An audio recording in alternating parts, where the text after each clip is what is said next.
We've got another ClevelandMoto video for you about bikes that you should know about. If you don't know about, we're going to introduce them to you, and maybe you'll do a little bit more research and discover whether or not this is the bike for you. Here we have in front of us, this is a legend. I mean, this motorcycle has earned the status, the king of the Alps. That's pretty lofty praise coming from a bike that's not even made in Germany. It's the king of the Alps. It's the V-Strom 650.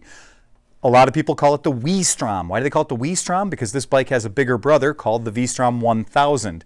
And I think among all the people I've talked to, all the people that own them and have owned both of them, everyone says the same thing. You don't need the 1000. That this bike, the V-Strom 650, gets stuff done just fine on its 650 cc's. Well, it should, because it's a 650 cc motor that we love. This is the same motor that came out of one of my absolute favorite bikes in the world, the SV650. The SV650 is the perfect does-everything sport motorcycle. In fact, you can go and take it on the racetrack, you can ride it around town, it does wheelies, it has all the fun in the world you'd ever want to have in a motorcycle, and this does it all with luggage and with certain tendencies to want to go off-road. So the bike in front of us right now happens to be a 2012. Just to get the obvious stuff out of the way, yeah, it's for sale. We're selling this bike.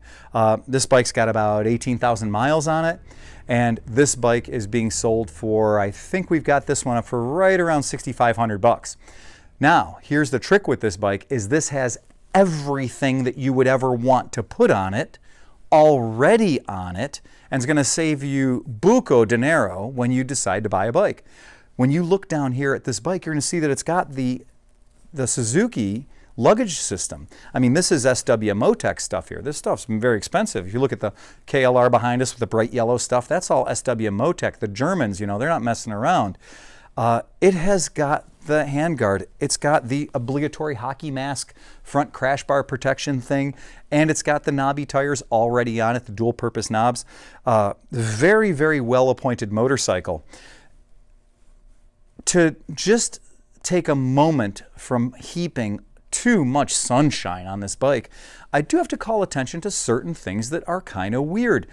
In that comparison, as people are wont to do, between the Versys 650 and the V-Strom 650, don't get super excited yet, because if you have to pass through a doorway on this thing with these bags mounted, due to the nature of the high exhaust, the high mount exhaust, the scrambler high mount exhaust that you're going to find on the V-Strom 650, the right hand bag has to be mounted a full 7 inches away from the body to leave room for not only the muffler itself, but the heat coming off of it, so all of your worldly goods that are in that saddlebag just don't burst into flames.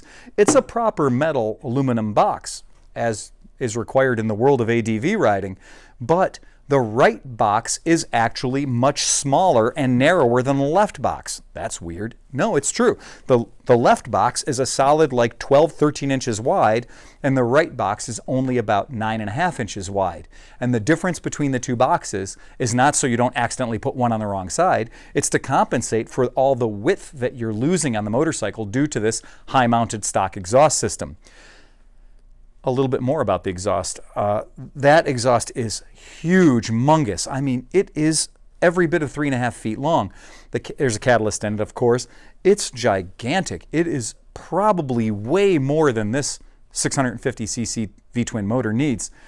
When you add these boxes, it makes the bike 44 inches wide. That's what I'm doing right here with my hands. That's really, really wide. That won't fit through a door on anything, and it makes the back of the bike about 10.5 inches wider than my secret way of getting through traffic and lane splitting is, if my handlebar ends fit, well then the bike must fit too. And that is not going to be the case right here. You are going to end up screeching to a stop between two cars if you try to lane split on this big bad boy, because baby got back in that department. This luggage is making the bike really, really wide. Good news is, turn the key, flip the switch, take the luggage right off, leave it at home if you need to. That's about the only complaint I have with these bikes as a whole. Due to the high exhaust, makes the luggage super duper wide. about 1 million different windshield options, about 1 million different configuration options, because I think it's just been agreed upon that the V-Strom is probably the best at being a middleweight adventure tourer. I don't think you could really complain too much about the bike. 54 miles per gallon, well, that's pretty fantastic. 490 pounds, yeah, it is about 50 pounds heavier than the Versus. Yeah, that's weight. I mean, that's definitely something there. It does have a 5.3 gallon gas tank, which is kind of, the world agrees that if you're going to have anything that has the word adventure bike on it, you need to have a 5 gallon gas tank. It does have a 6-speed transmission, which of course you're going to be happy with. About 66 horsepower, about 45 foot-pounds. Where did we hear that before? It's the same as a Versus. The Versus is such a good job of being a worthy competitor for the V-Strom. So that is a big challenge when you're going out and you're thinking about buying motorcycles like this. The Versus and the V-Strom, really what I'm going to tell you is, if you are planning on going in the dirt and you are planning on making that part of your lifestyle and you want to get a, the word ADV associated with your name, then maybe going with the V-Strom is a better idea. You are going to get a better off-road vehicle there. But if you don't want to go off-road at all, then I would probably be leaning towards the Versus. This bike, being that it is a V-twin, does give you a very nice torquey power delivery, and that's really rewarding. Seat height and everything, this is a bolt upright seating bike. If you're 5'4", yeah, you're probably going to want to get a lowering kit for this bike. If you're 5'8" or taller, you're probably going to have no problem just going to slide your leg over this thing like you meant to be there. I do love these bikes. They are absolutely reliable performers. There's very little I can complain about on these. Yes, some of them have had problems with fuel pumps. There's a weak fuel pump issue. There are some go-arounds that will allow you to use an automotive fuel pump in place of the factory Suzuki unit, which can get very pricey. So there is a go-around. Enough of these are out in the world and enough people are enthusiastic about them that they've figured out little fixes for the foibles the bikes have.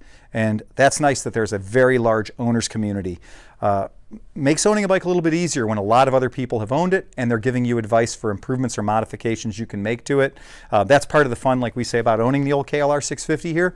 The KLR 650 has got that rabid following of people that have modified the bike, and that is the same with the V-Strom.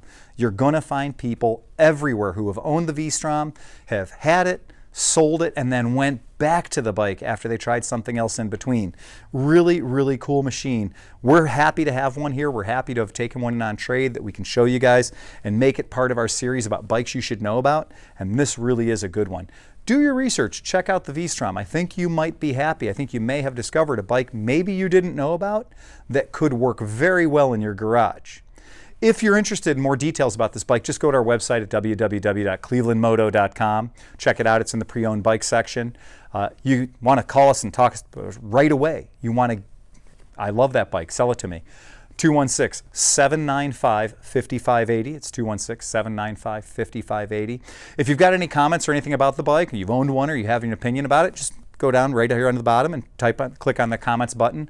We are going to be continuing to put these videos out on the reg, so subscribe. There's a little button down there you can subscribe, and you'll find out when we drop a new video. If you like what we're doing, or if you have any recommendations about what we're doing, let us know. We're going to try to bring you as many different bikes, a wide variety of bikes as we possibly can, as we come across them or as we have them in our inventory. We do have the benefit of having a lot of bikes at our disposal to try out and give you our feedback on the bikes themselves. So with that, please remember to have fun, but ride fast and take chances.